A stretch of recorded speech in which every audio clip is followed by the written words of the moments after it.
everybody. How we doing tonight? It's Monday, March 28th, 2021, 2022. Womp womp.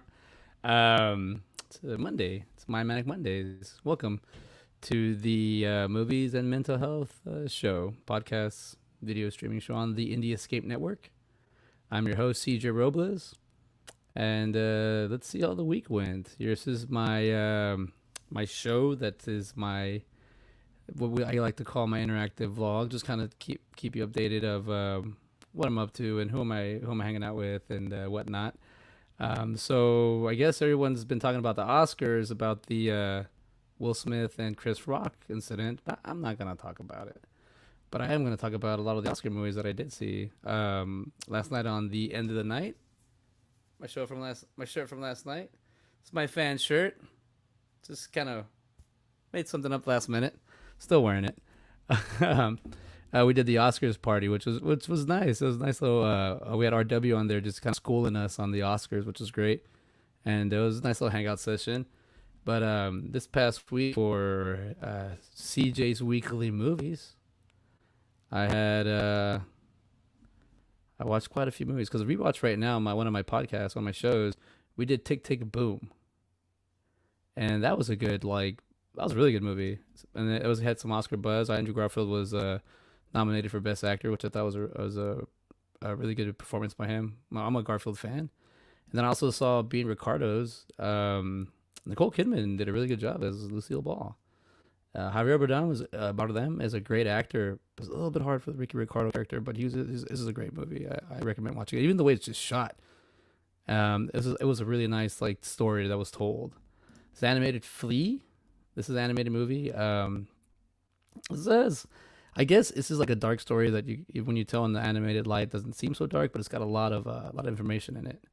And one of the last ones I saw yesterday, right before the Oscars, which I thought was gonna get, I think I saw it get nominated for something, a few awards, but I don't remember which ones. Don't Look Up. My co-host Ben Garrett had recommended to me when it came out, and I just saw it yesterday just to because I saw it on the Oscar list, and I was like, wow, this is actually pretty not bad. It's a well-made movie. And so that's what the Oscar movies were about. I kind of come up from my point of view of how I was watching the Oscars and how I got to enjoy the show yesterday. Oscars are great. Oscar movies are awesome. Independent movies are where we're at right now. A lot of us starting and learning to do things on our own and kind of grow as a network, as a I guess as a artist, filmmaker, whatnot, storyteller. So that's what my guests here are today. We have two of the Indie Escape family. I would call family members, extended family, close people. I have be having shortly Libby McDermott and Matt Stahley on the show, and we're gonna talk a little bit about what makes them get started and what helps them out, because there is always there's always something for the drive. And I did want to show a little video that I have here. It's a little family video. I did want to just kind of show this. Let's play this real quick.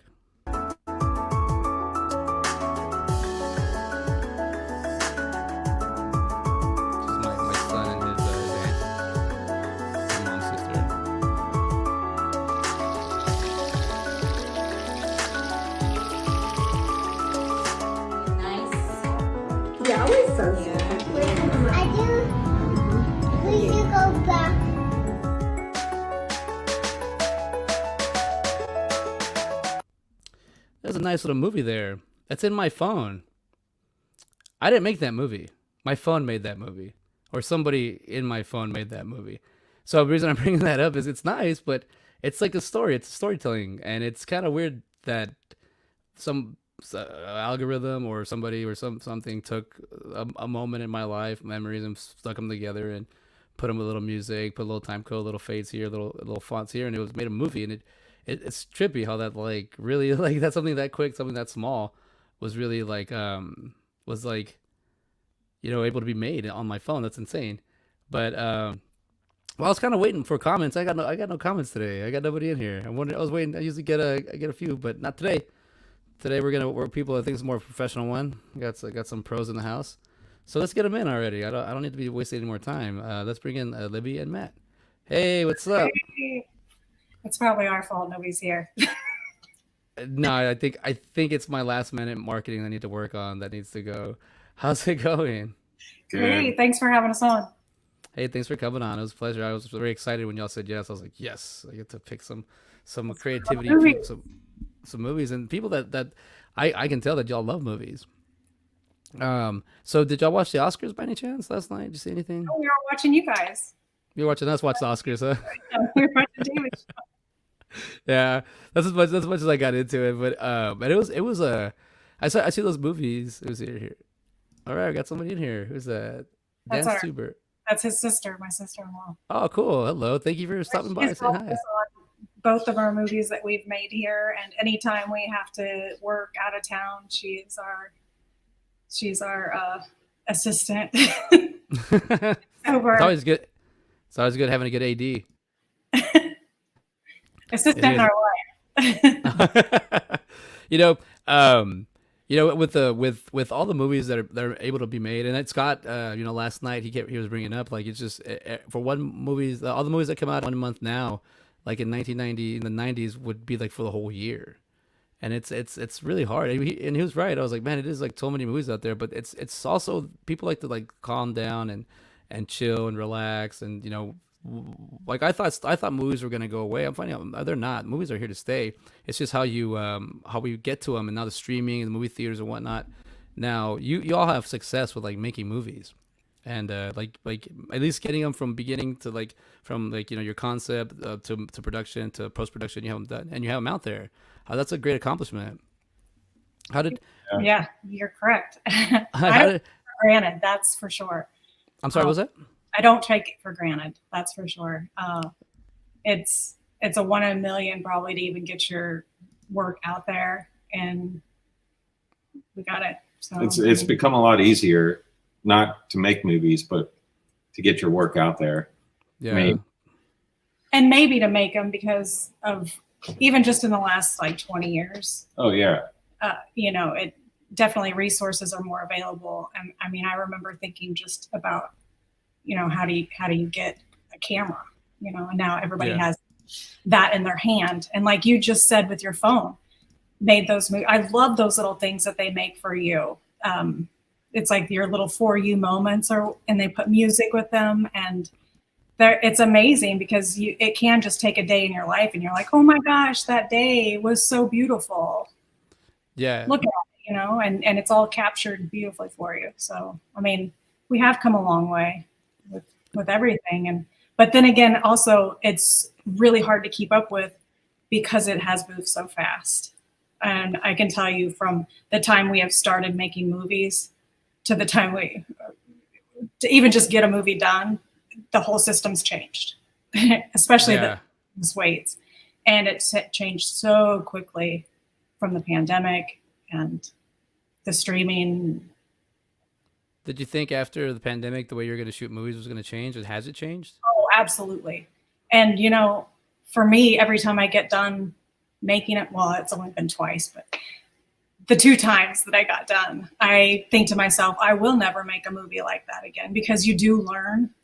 And, I don't do everything right. It is very outlaw.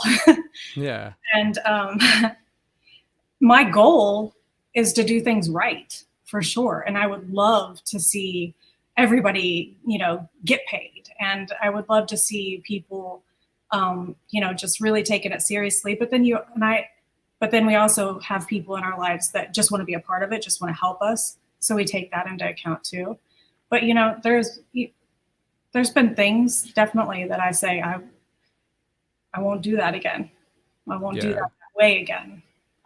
The way things turned out or whatever happened, and yeah, you live and learn. Did y'all just get started like is it more like the educational bit where you just want to go to school and then just kind of follow it, or was it more like nah, we're just gonna learn to make a movie, or was it after like years of just like try of being doing something else where you're like, oh, I need to move around, I need to do something else. I've always wanted to do movies. Time for me to do them. Like, what was that whole inspiration part of it? Like, where did it come from to get started? Well, I think it's been my whole life. I just wanted to be in the entertainment business. I think I wanted to tell stories. I wanted to be in theater. I initially started as an actress. And I think even as an actress, you eventually are your own director. You end up directing yourself. Especially whenever they say action, or even in modeling or anything, when the camera is on you, it's up to you to make the choices. It's up to you to bring the life to the character. And I think it just kind of transitioned. I had goals, and I was always very lofty when I was naive, and I still am. Well, but I remember being a young person meeting him, because we've been together 15 years now, and I'd just be like, I want to be a director, and he's just helped me achieve my dreams for sure. He was the first person to let me try and direct. And in 2010, we had our friend who we had made a couple movies together, and he's made more with him. But we made Brain Rap and Leach in 2007 and 2009 with our writer, John Taylor. Yeah. And you don't have Brain Rap up on there, but Brain Rap's another one. That's the first movie me and Matt worked on together. Brain Rap. I could get it real fast. Don't you worry. I got power on this show. I don't know if they're available for They're not. They're not really available. Even Leach isn't available. He's rewritten the script, and it's for sale if there's anybody who'd like to buy it. I was like, pitch the movie. Oh, and so Matt, you're the no, you could do it, like totally go for it. But you're so it's like kind of like the yin and the yang. Libby's like director, actress, and you're the cinematographer. So you're the eyes of the. Oh, absolutely. He's my eye. I'm pretty much blind because to that, because sorry, I keep cutting you off. I've always said that he's my eye. Because we don't have playback, we don't have monitors. Most of the time, whenever we have made a movie, it's me and him. And if we can wrangle somebody to help us with sound, that's huge. Yeah. The opening to I like the shots in the beginning of Dead Woman's Hollow, like all the opening shots. It's so this is where I guess I might fanboy a little bit, but I'm like, I know the guy who shot. Like I could talk to the guy who shot these shots. What's crazy? Oh, sorry, I don't mean to cut you off, but those shots were actually filmed yesterday in 2011. Oh wow! Yeah, or something like it was either yesterday or the day before 2011, and we're in Pennsylvania. It's really cold right now, and really cold. It was really cold that day and really windy. Yeah, and it was like 20 degrees colder where she was. Talk about the actress. Like on top of the hill was like a 20-degree difference, and she had to take her clothes off.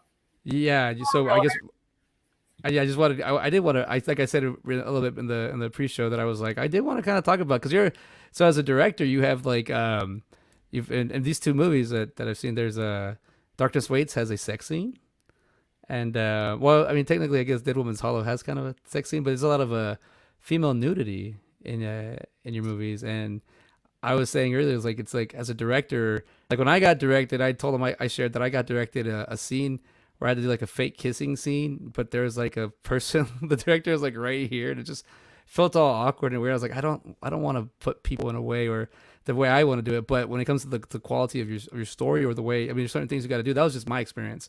But I like seeing that. It's like I'm still watching this movie and I'm like, man, this is a great like in your face movie. It's like it's a real movie that what do you call it? That I'm wondering where's it's leading to, what's it's going. There's a story, but just the shots alone kind of get your mind to be like, wow, she's really like the sex scene and Darkness Waits. I was just like, oh, I thought it was gonna be a little. So I was like, no, that's not saying it's graphic or anything, but it's like a sex scene. Like it's awesome. Like it's a horror movie. Like this is what we're.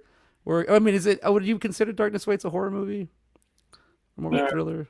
I mean, I do say that. I do say that it is, but I mean, a horromedy. There you go. A horromedy. It's a little bit of tragedy. It's a little bit of horror. It's a little bit of comedy. We try to do storytelling, basically, and I think in the beginning when we first started making movies, I did target the horror genre because I knew that we were probably going to be making a B movie, and I wanted You know, there's a market. I mean, I was just trying to fit in there, but I didn't. My Dead Woman's Hollow did not turn out as scary as I envisioned it in my head. A whole lot of things didn't turn out the way I thought, you know.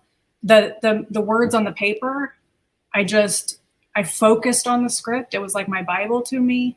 It took me 3 years to get it shot and edited, but a year and a half to shoot, a year and a half editing. And we had to pretty much just like, you know, stop and work, and then time would pass and all that stuff. So, I mean,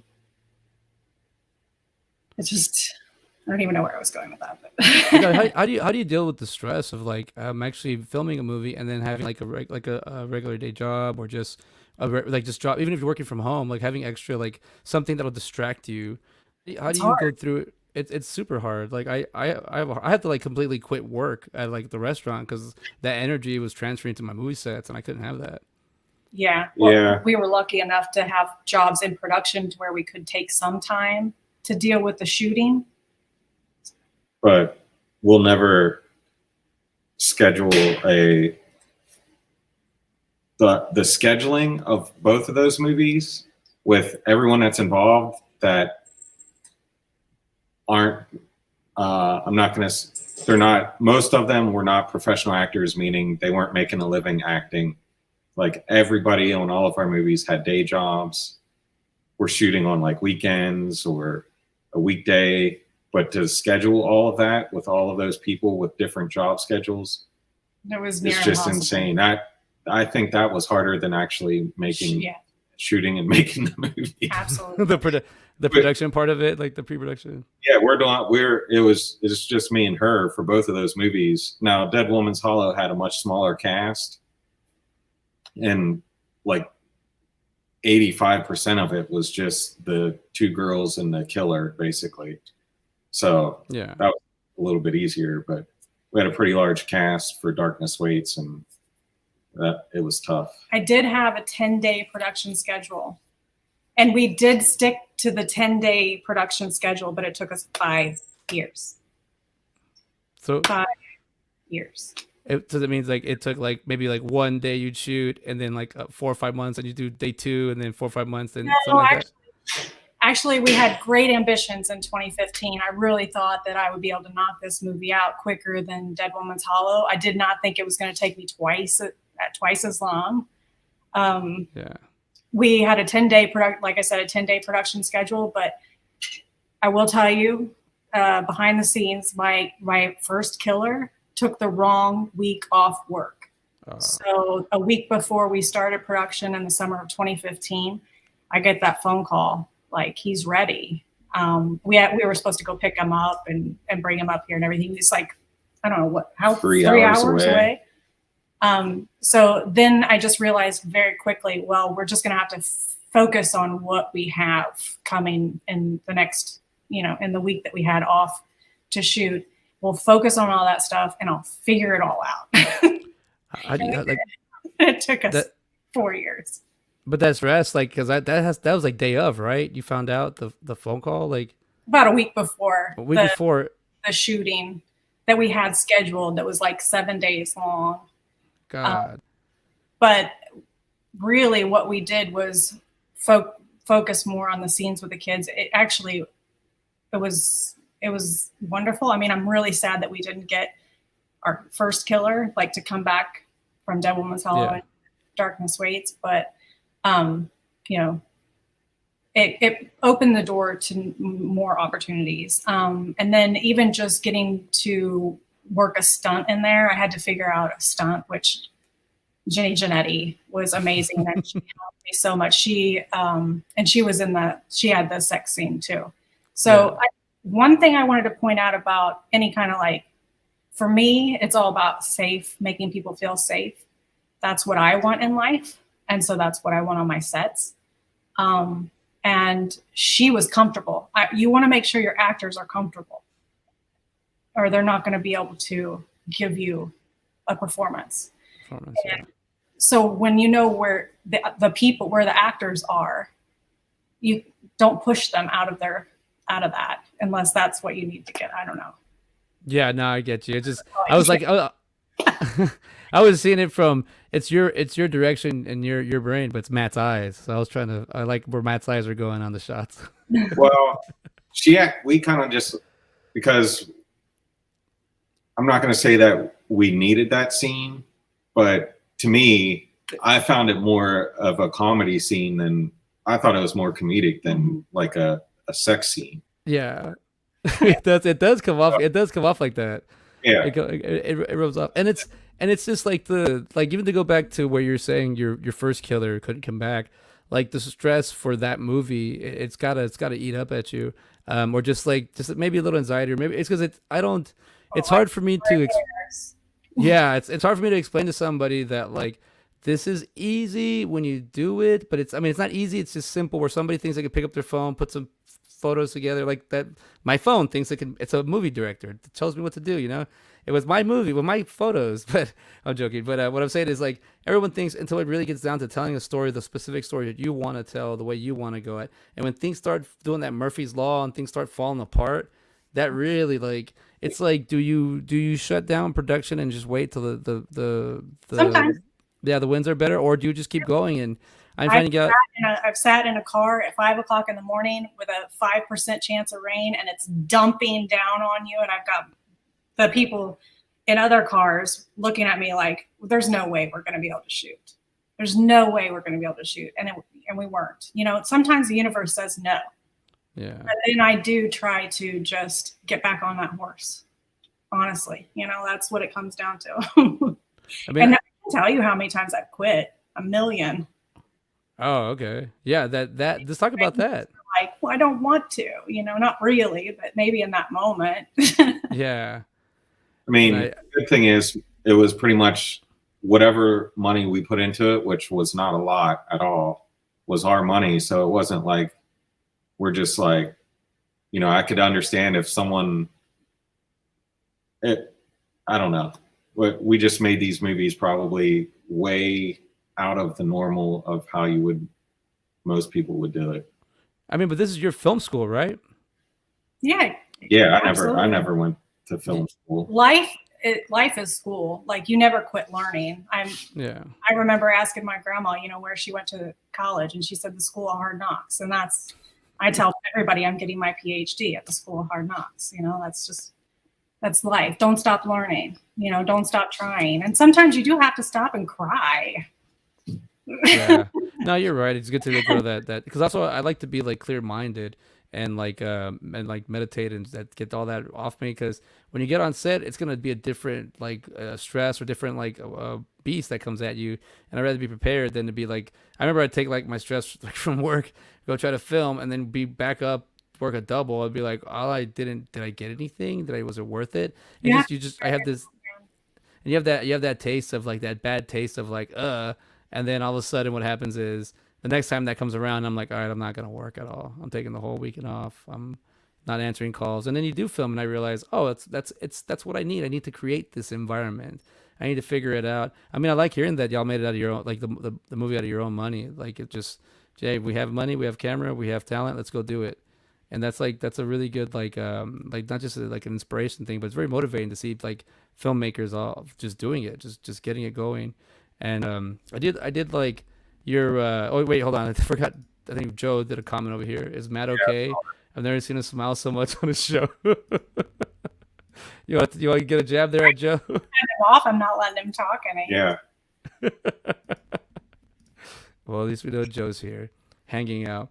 As I did want to just talking about like some of your characters. I mean, you did actually get these two guys in your movies.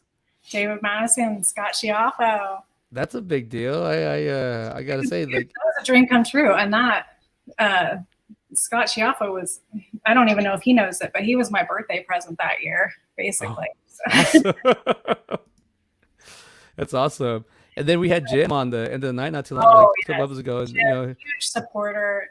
I love Jim, and I know Jim loves me and us and everything we do. And that's what I like. I like you have a great like set of like just a great work environment, great set, great actors. I believe is the gentleman who was in both your movies. I forgot his name. Waylon.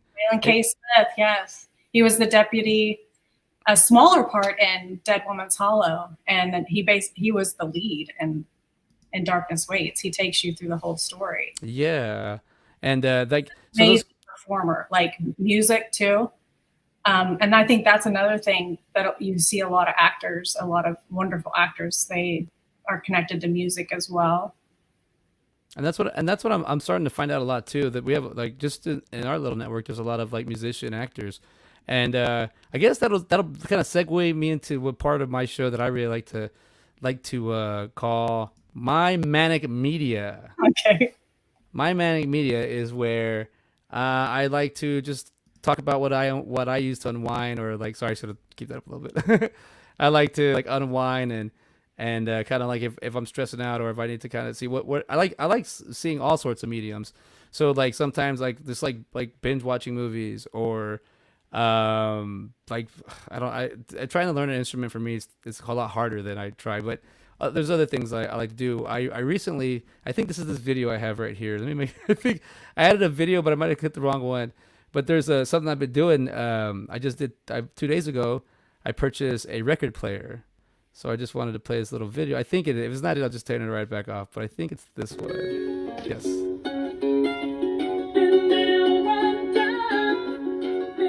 Probably get shut down. I don't know, but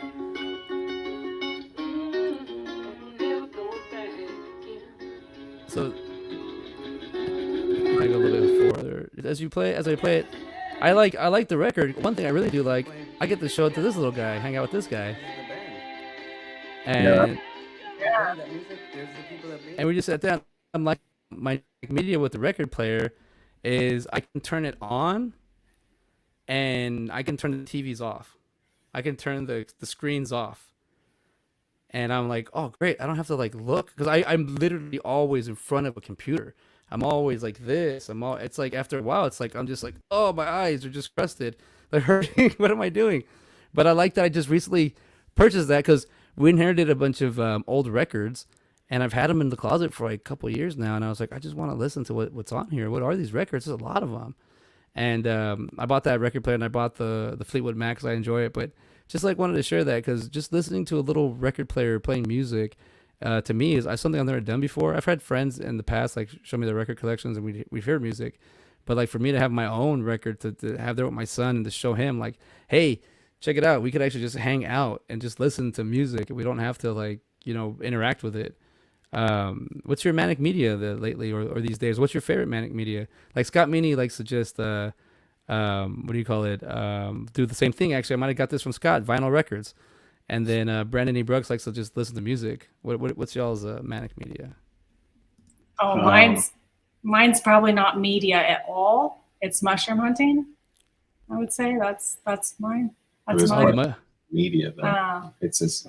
Sorry, mine's not. Well, I mean, to get out of my manic. Yeah, we do.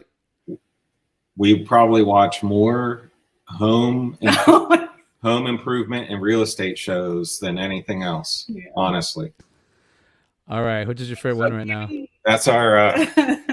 But I do listen to a lot of music. I do have an extremely large record collection. But awesome! I will tell the truth and say that I stream probably 100% of my music, mostly just due to I'm like, talk about manic. It's like if my record isn't cleaned properly, I won't play it. And then I know he's got a whole system. Yeah, so like I'll go through phases where I'll clean a bunch of records with like, I like actually clean them with like oil and stuff, or it's tools. Yeah, there's all kinds of record cleaners out there, from simple brushes to machines automatic machines that are like thousands of dollars. But I have two that are manually operated, and you get this like cleaning solution, and you like run them through it, and you just like spin it around inside the thing and let it dry. But mainly because the majority of my records aren't from like a record store. Like I was more addicted to going out and finding records. But I mean, I'm not trying to, but I have thousands of records I've been collecting. Oh, wow. Yeah. Like I don't probably like 30, well, rooms, walls. So I was born in the 70s and I had an older sister who's here. I guess she's still watching, and an older brother. So it was basically records, you know, in the 70s.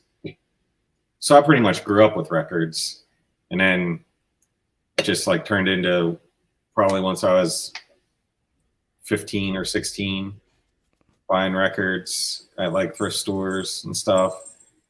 Through my teenage years, though, cassettes were the big thing because everyone had tape players in their cars. So Yeah. a lot of tapes. Eventually got into the CDs.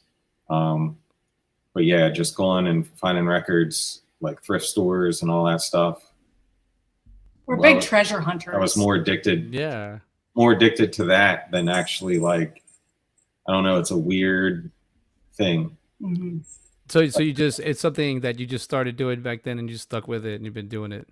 It actually pre-pandemic, I think we haven't really hunted. I haven't bought any records for a couple of years now. Oh, wow.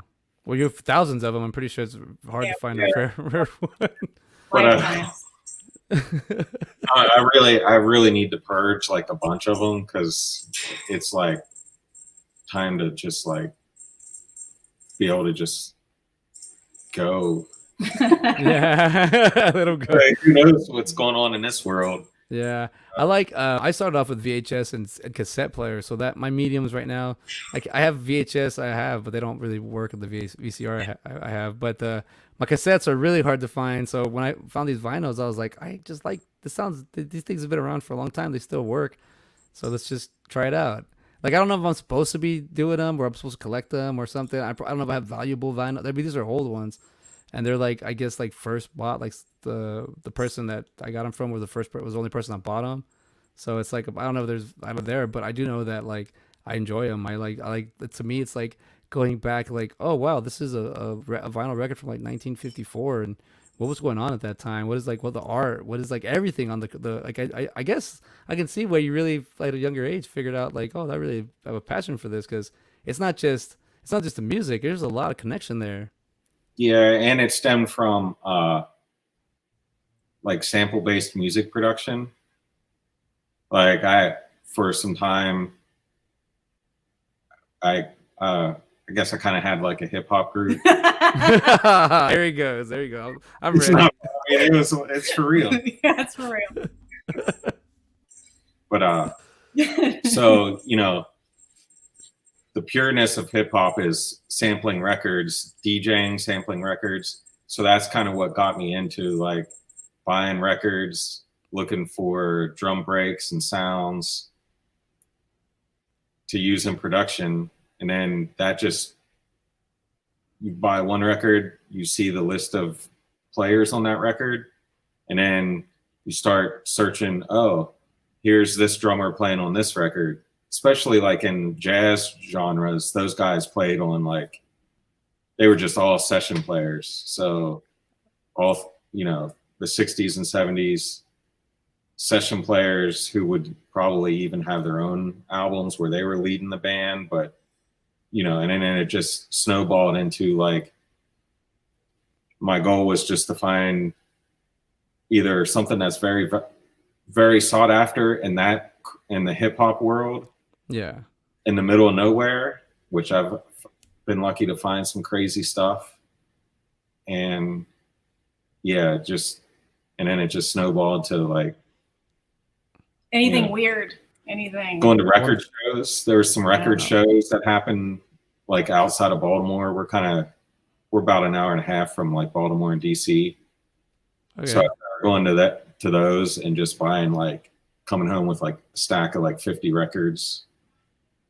So, dang! All I know is that when the Indie Escape has a house party, Matt's gonna get on the ones and twos. Yeah, but I never really DJ'd, but you know, sampling records was like, I would just sit with my sampler, my drum machine in the basement for hours and days and just like uh, Making beats. making beats. There you go, man. So when you're editing now and you're putting something together and there's a beat, is it easy for you to? I guess it'd be easier for you to like tie the video and the like audio together. Yeah. So well, that's what got me into like, okay, so we're talking like early 90s. I started all of this. And I went to an audio engineering school in 95, 2 years after I graduated. And the majority, they had like 4 big studios at this school, and they were all still running analog, like 2-inch tape.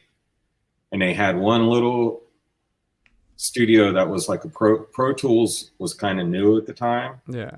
Which Pro Tools, if no one knows, is like the industry standard digital audio workstation. And we had a little bit of time on Pro Tools, but the samplers of the day, sampler is like, it's kind of, you could say it's kind of like a keyboard or a drum machine that you can record into. So those basically draw out, you would record something into it and you had a waveform. And basically what you would do is you chop up. So if you had like, if you found say you found a James Brown record and the whole band drops out and it's just the drummer playing a beat. And I say James Brown because those beats are like the most used drum beats in all of music, all genres. Okay. And what you would do is like you chop every single sound out of that beat and replay it how you want it to sound. So when it came to digital video editing, it was kind of like the same thing. You loaded everything in and you just like can chop everything up. Yeah. So I came into that like already, I don't even know where I'm going with all this. So you're talking about records. You're able to connect it like the Pro Tools, you're able to connect it with the video editing. Yeah. So like skateboarding was real big to me too in the 90s. And that's kind of how the whole filmmaking thing came about because and it's still huge. Like filming and skateboarding is probably like the next thing to actually skating. Like if you're in skateboarding, you're probably going to be filming yourself or you're going to have a member of your crew who's filming. But at the time, a lot of the professional skateboard videos, you could tell that, most of them were just made with camcorders. And the real big companies in the 80s, they made actual skateboard films, shot on film. But, the hardcore street skating companies and stuff of the 90s, that's what made us like start filming. Because my friends, we were like, oh, and everyone at that time was like, oh, film yourself, send it to like a shop and they might sponsor you or whatever. But in all actuality, only a couple of our friends were really good that probably could have became sponsored. But it was still, skateboarding is more about fun anyway. Yeah. But so the first thing I ever actually made was a skateboard video. The old classic, everyone says this, but it was true. The double VCRs. So I was about to bring that up, man. I did that. Yeah, like pause tapes basically. And then actually it was my sister's VHS camera that we used to film it. So just figured out on my VCR that if you could plug a mono audio into one of the plugs so you could hit play on a CD player, play the music in while you're dumping the video over to the I did the same thing, man. I even I made Mortal Kombat the movie way before the movie because I took Mortal Kombat 1 and Mortal Kombat 2 the Super Nintendo, and I found out you could record it. You just there's always gonna be like a main one, so you pause it, you put it in the way you want to tell the story. Like I even took the graphics from the end and I put them in my story. Like, but it took forever because you have to win the fight. Like if you don't win the fight, you got to start all over. And You know, and I was like, just something I learned. But the crazy thing is, I learned how to record because of City Slickers, how to do the VCR. In the opening scene, you have Bruno Kirby talk about he's explaining, or in the when they're on the cattle range, and Bruno Kirby's character is talking to Billy Crystal's character, and he's explaining to him how you can record without having to be at the house. And I remember back in the day, I was like, "Oh, that's how you do it. You can actually, because you didn't need all you needed was the cable straight into the VCR. You didn't need the into the TV, Yeah. and you just put the cable, put the channel, and you could record it, put the timer." And I was like, "Oh, I learned that. I learned that like in the second grade." And it was like, but it was like, my dad was one of those guys that's just like, either you learn or I'm not gonna teach you. So I was like, "All right, cool, I'll learn." And but it's cool you have your sister's here. She even said that you practice on her. Oh, you started with her 8 tracks, Yeah, music wise. music wise. We had this console that had like these disco lights in the bottom, and it was a record player on top, an 8-track, and like a AM FM radio. And anytime you play music, these like colored lights flashed on the bottom.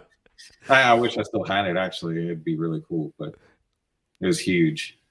My dad he still has the towers, like he still like has the big tower with like the all the wires and everything. I'm like, it's cool, man, it still works. Well, there's nothing wrong with it.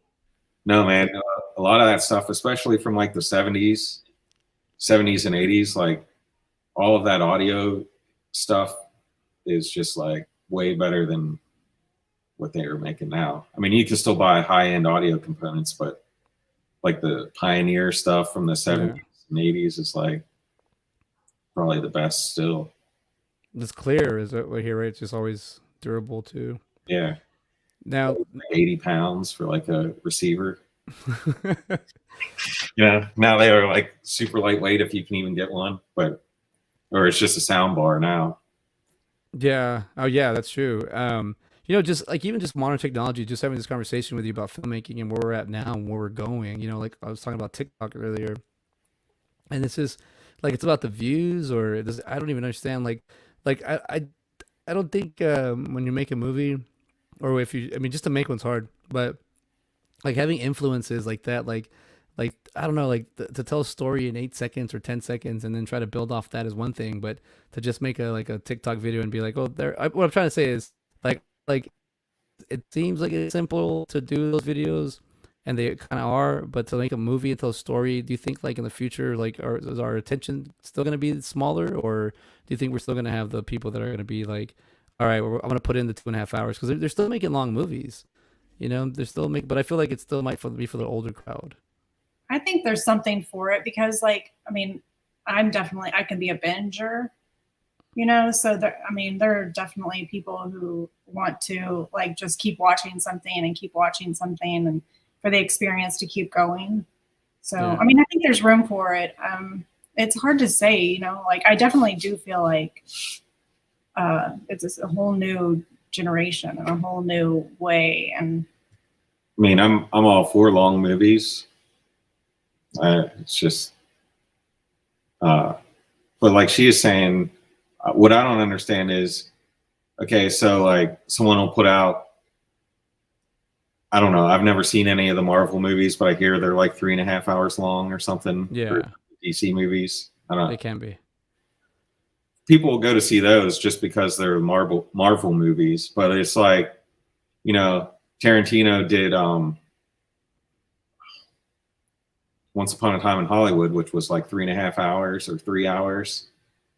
And we're like, oh, it's 3 hours long, but they'll sit at home and watch like 6 hours of like Stranger Things or whatever. And I'm like, well, they just made a 10-hour long movie or however many episodes there are. Yeah, I think the issue I was actually sitting down in the movie theater for over 3. I think that you're right. That's exactly what I when Once Upon a Time in Hollywood came out. I was like, I just finished watching like Endgame, which is 3 hours, and it's just like, oh man, do I really want to watch that? But I think what it does for me, it makes it a little bit more selective, and like I'm still gonna watch it, but am I gonna watch it at convenience of my own home, like at 6 in the morning, 6 at night, or am I gonna go to theater and go through? I like the experience. I like getting the popcorn. I like getting the movie ticket. I like it all. Like I love the smell of the theater. Like I hope that always stays, like to me. But if they do get to movie theaters, like I'm okay watching it on my phone. But I really enjoy going to the movies. Like I really enjoy that whole pastime. I like going to the matinees and like at 1 o'clock and then paying like $6 and watching a movie. Like those are I enjoy. But I don't know if that's like still a thing people do, because even now when I go to the movies, well, I haven't gone in a while, but when I did go, like I noticed I was still by myself in the theater. When usually there'd be about like 5 or 6 people.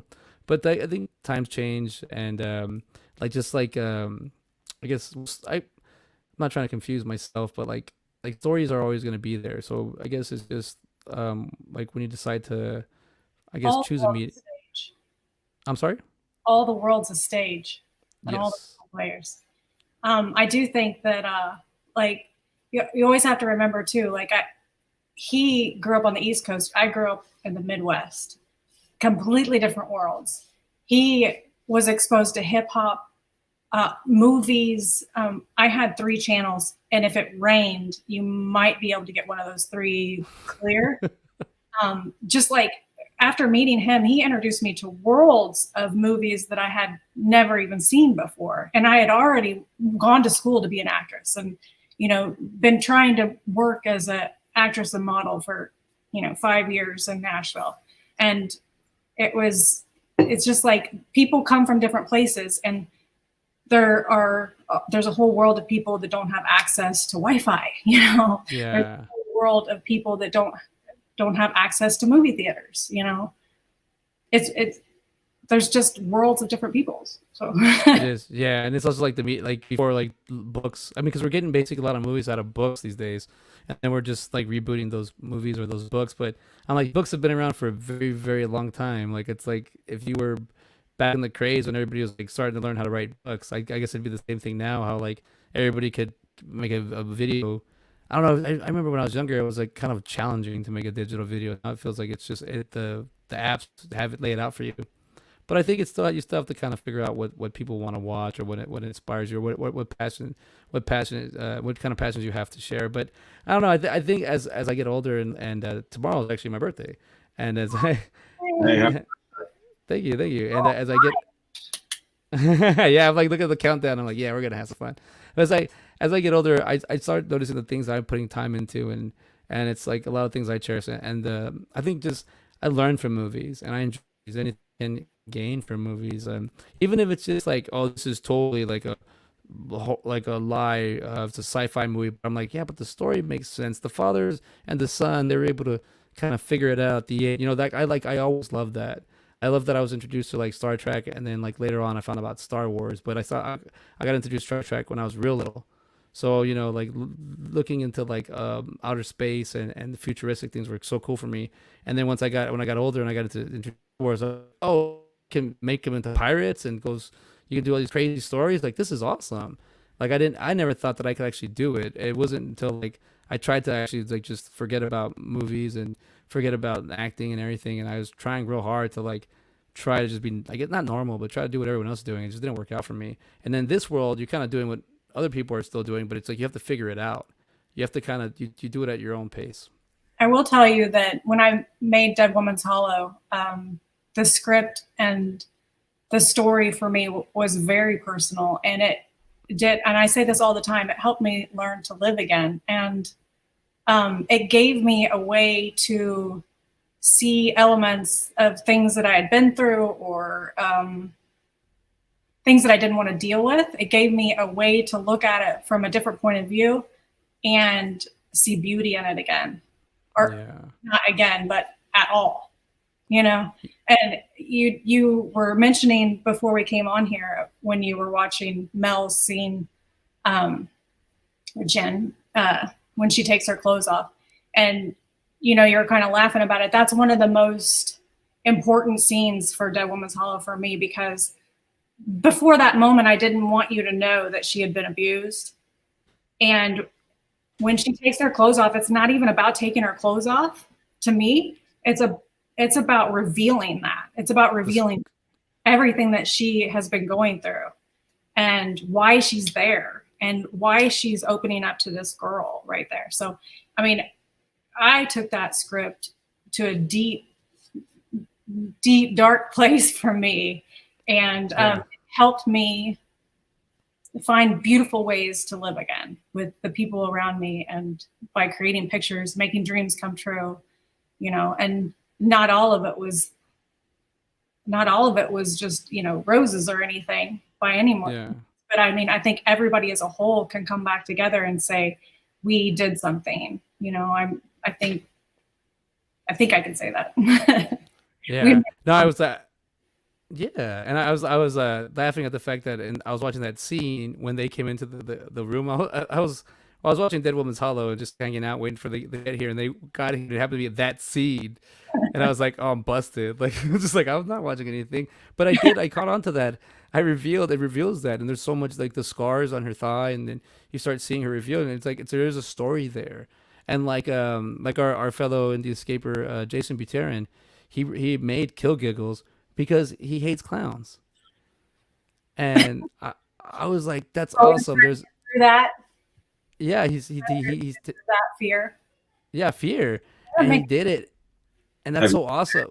Have you seen it? It's wonderful. Kill Giggles? No, Have I you- haven't seen it. Oh my gosh, it's great. I had a chance, but he was here, but we're hanging out. I was like, but I want to watch it, and it's like I do want to see, like, because I do like being able to go into the filmmaker's like point of view and really understand, like, oh, this is coming out of like he really hates clowns. Even like, I mean, I can share this with you, but he said, like, he was like, the thing is, I hate clowns, but now people think because I make Kill Gills that I like clowns, so people are constantly sending me things on social media like, here's a clown. He's like, oh. He's got to deal with it now.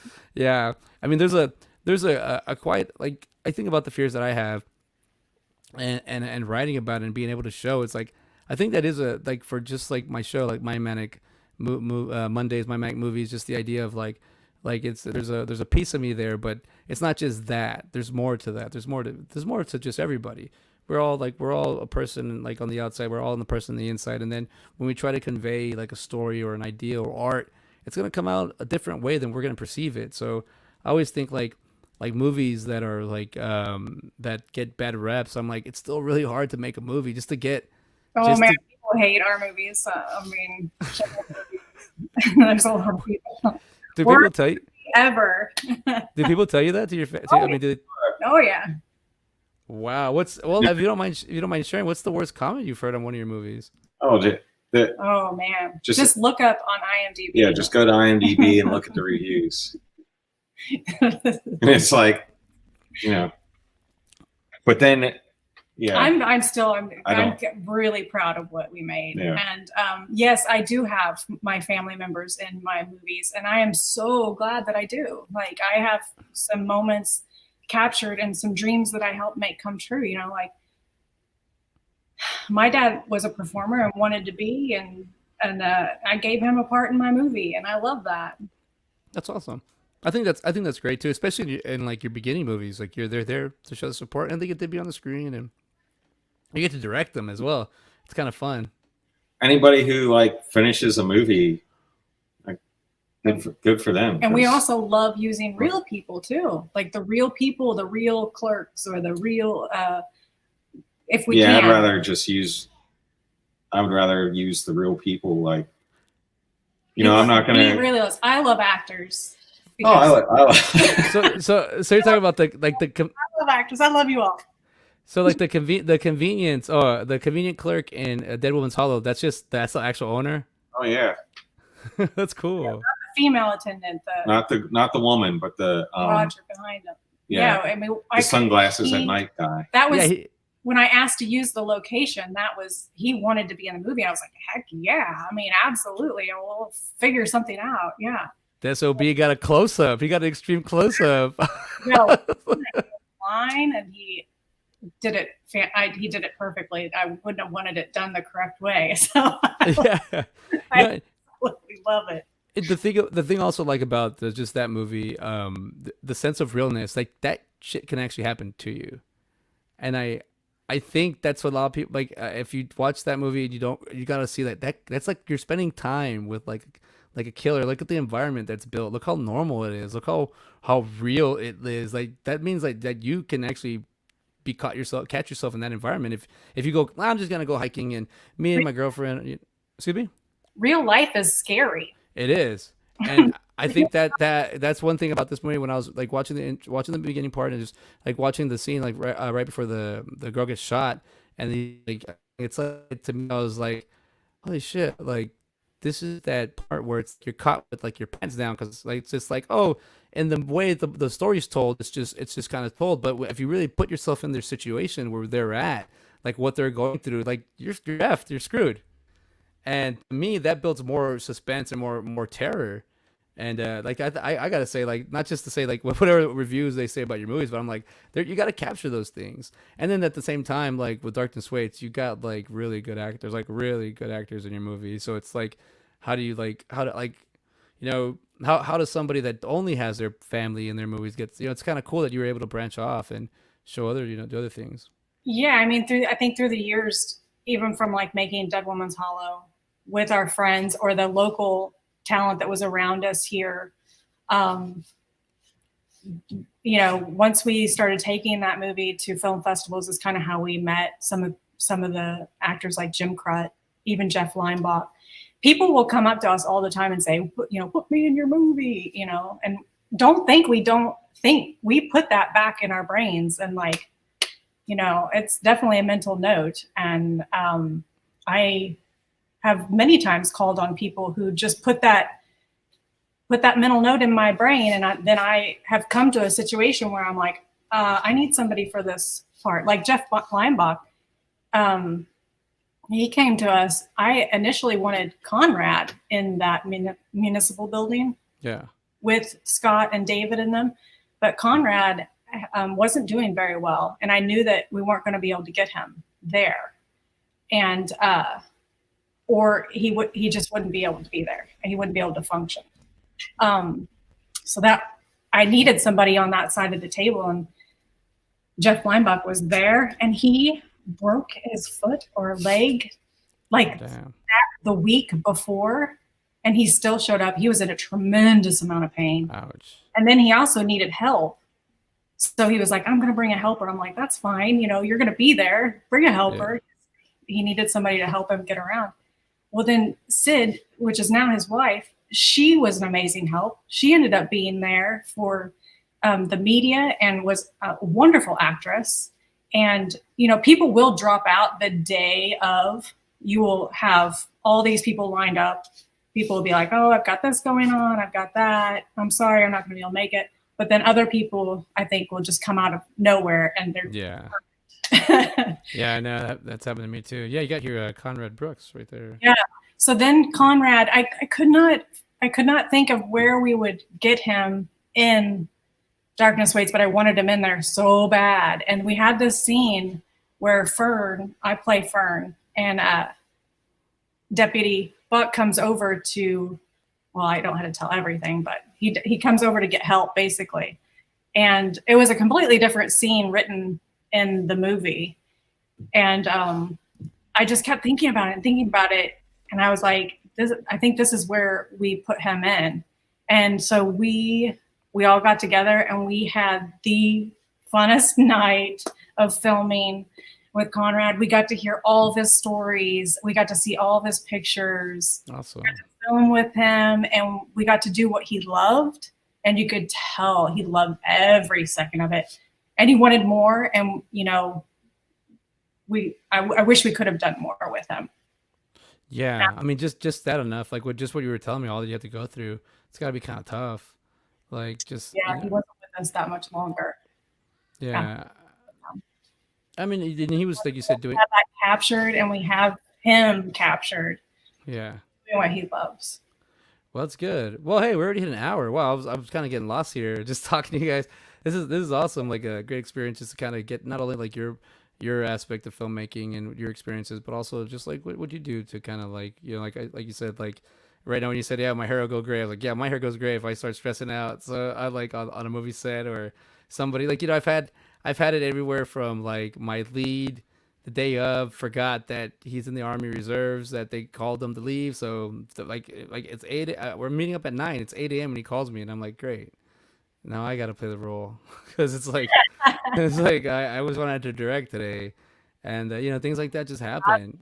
Another can of worms, isn't it? Yeah, and also like when I was doing like I do the 48-hour film projects just to get to, because I enjoy them. And I remember I didn't have my audio guy in, and we had everybody ready to go. Then all of a sudden I was like, "Oh, we're making a silent film. I don't have any audio." Like just I totally forgot the audio. Like and then that like knowing that like when I first did my first competition, they told me stories like that, and I know the people like, "Oh, if you don't have an audio, do a film." I was like, I don't want to do a silent film. I don't want to do audio my way, so I'm just gonna do a silent film. And it's it just happens. Like I don't know. It's a different kind of stress. It's a different kind of like a beast that like we have to deal with. And also when you come home, you still got to get going. But I'm glad that I learned from you guys, and I'm happy for coming for y'all coming. Libmatic Films working on anything at the moment? You have anything you want to promote? Not really promote yet, but we are working on some stuff for sure. And but it might take us forever to get it done. Yeah. So, yeah. Well, when you get there, I'm sure it's gonna be great. Forever, you know, like I say, make your life that you're living, and you're living your life. So yes.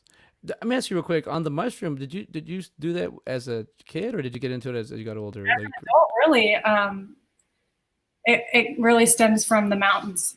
I would say Matt introduced me to the mountains because I come from the Midwest, and the mountains to me are my sanctuary, my safe place. And just being able to experience them in different seasons, different weathers, everything. It's what has really made me fall in love with this area. And filmmaking also, because a lot of times we were out there scouting places, trying to figure out where we were going to do this, how we were going to do it. So, you know, our whole life is kind of just encircled in everything that we do. Yeah. And it just came about where I started with photography too. I love taking pictures of beautiful things and trying to capture them in like different stages, blooming, you know, different plants and all that. And all of a sudden mushrooms. And I started really wondering what they were, taking pictures of them and then trying to ID them. Yeah. And it came to where I started figuring out that I was finding some really amazing species, species that have changed my life, my world. So, yeah, so I'm totally into that. That's cool. Yeah, because I got into gardening because of the pandemic, and man, that's changed my life. And I'm assuming if it's the same kind of feel of being outdoors, it's a great feeling. Just respect nature, though, you know, because you can't come along and you can take everything away. Now the mushrooms, they'll just leave and they'll find other, because they're underground. So she'll have to go somewhere else. And no, yeah, they're won't a bunch be of there. fun guys, a bunch of fun guy.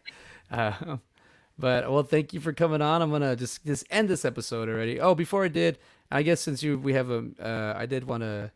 Well, you know what? I don't need that. The show's already gone. That would totally add another segment, and I don't really want to do that. So, well, thank you for coming by. I really appreciate it.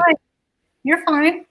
Oh no, it would kind of like we already hit 1-4, so I'm already like, it's not. It wasn't a very big deal. Having us on, and What's up? thank you so much for having us on. Oh yeah, no, welcome. Yeah, thank you. I mean, it's a pleasure just to get to meet you a little bit more. I mean, I've worked with Matt. You know, we got the Scott's Mini Project. Around a little bit of Libby goes a long way. Oh, and I'll throw this out there too. If you do need an actor, a voiceover, or in the real life, I'm here. So All right. rubbing those elbows there, throwing it out there. You heard it live here. All right, well, y'all take care. Get us here, and we'll see you.